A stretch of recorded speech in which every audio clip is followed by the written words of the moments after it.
Hello guys, good morning. So, ituturo ko nga pala sa inyo kung paano nyo na-recover yung GCash account nyo kapag nagloko ito.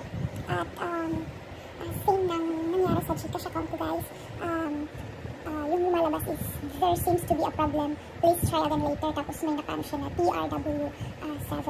So, tuturuan ko kayo guys kung paano ma-open ulit yung GCash account nyo. Kasi ako, kagabi ko lang siya na-access. So, kaya ituturo ko sa inyo kung paano nyo siya ma-open.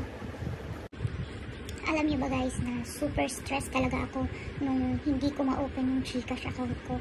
Kasi yung last na open ko guys is nung naglagay ako ng pera. So, na-open ko pa siya. And then, kinagabihan, i-open ko na sana siya. Hindi na siya ma-open guys. So, akala ko yung data ko lang yung may problema or yung wifi ko. So, yung ginawa ko guys is in-install ko siya and then install ko ulit sa phone ko. So, hindi na siya talaga, wala na talaga, hindi na siya gumagana. And then, trinay ko siyang i-login yung GCash account ko dun sa isa kong phone.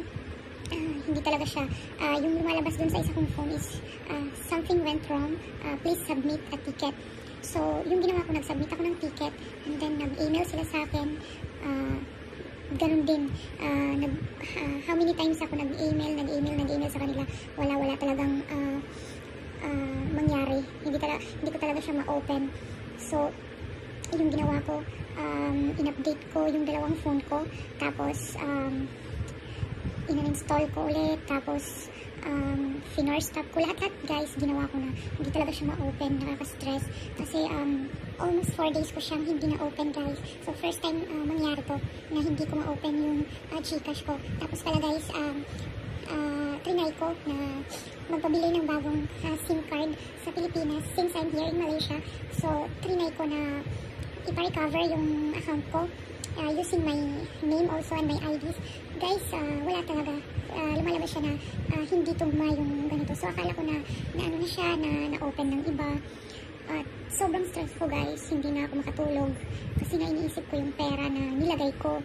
Tapos, yung sa GSave ko rin meron. So, nag-worried ako guys. Kasi, hindi naman siya masyadong malaki. Pero, at least, malaking tulong din yun para sa family ko pag may needs sila.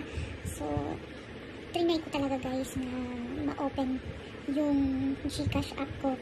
So, wala. Paulit-ulit talaga guys. Yung lumalabas is, there seems to be a problem. Ganyan. Paulit-ulit. Tapos, nag-chat na ako dun sa help center sa GCash.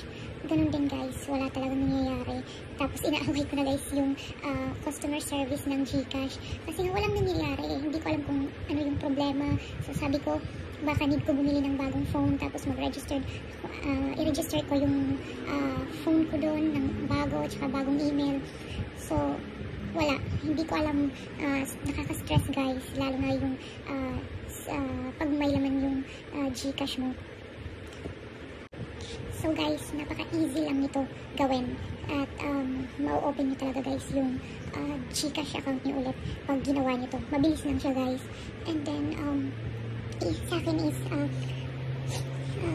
na-open ko siya agad. So, yung ginawa ko guys is transfer ko siya agad yung pera sa ibang bank account para if ever man hindi ko na ulit or hindi ulit ma-open yung GCash account ko is at least yung pera is secure na. Wala na akong problema. So guys, tuturuan ko kayo kung paano at mabilis lang to. So, please like and subscribe guys. I'm gonna teach you how to access your GCash account. So guys, yung una nyo lang gagawin is pumunta kayo sa Play Store. And then, pumunta kayo sa Play Store. Tapos, hanapin nyo lang yung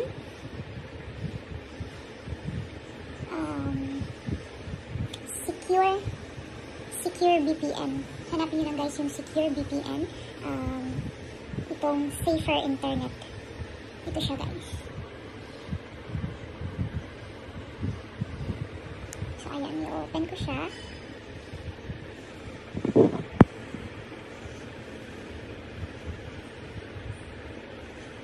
So, testing connection speed pa siya guys.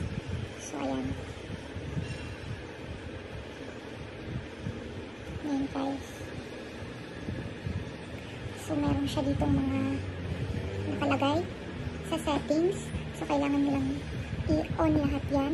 Maliban sa dalawa sa baba. Ayan. Kailangan nyo lang siyang i-on lahat. Tapos,